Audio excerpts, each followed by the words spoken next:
The most significant social dysfunction we have is that we validate our self-worth based on our relationship status. So the premise is that if someone chooses us, we are worthy of being chosen. So we send ourselves a message that my self-worth is in the act of being chosen, not consciously doing the choosing. So we look for someone outside of ourselves to be responsible for our value and to validate and accept us. But we can't be blamed entirely for this phenomenon, because there's also this acceptable social hierarchy when it comes to relationships. If we are married, we are at the top of the pyramid. Engaged, we're just below that. And single is almost at the bottom. If we're divorced, we are shamed and relegated even lower than being single. What is disturbed about this pyramid is that we tend to value ourselves and other people with that same criteria. We assume that someone that is single is miserable and should have someone. Or even worse, there is something wrong with them.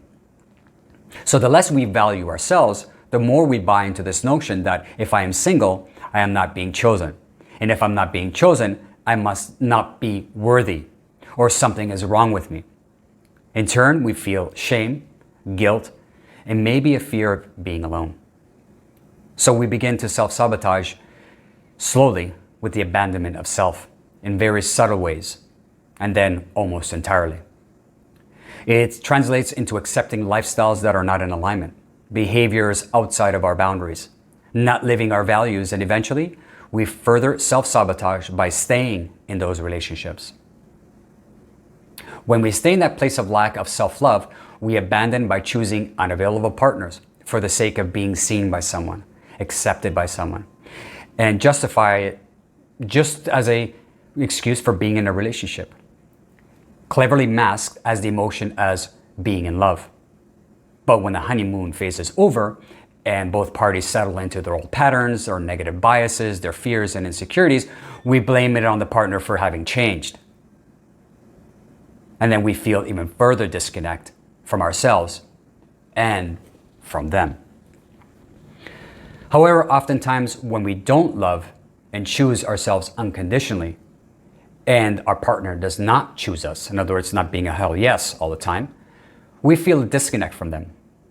And we eventually self-sabotage by starting fights, causing drama to get attention. We act out these stories that we have in our head and potentially even cheat. Again, seeking for something we lack internally, and we look for justification from another person. The phenomenon is universal regardless of our relationship status. Those of us who are single will again select unavailable partners to start relationships with, ignore the red flags and give too much credit to the green flags, and those of us in relationships will stay in that dysfunctionality. Most often, it's chosen out of convenience. We stay for the children, when really it's an abandonment of self and using children, a lifestyle, the financial security as a justification to stay, so we settle. So until we actually do the inner work and transcend those past hurts, forgive ourselves for our past behaviors, learn new patterns and embrace our anxieties, and fearlessly accept that we are worthy of better, we will continue to live a life of mediocrity.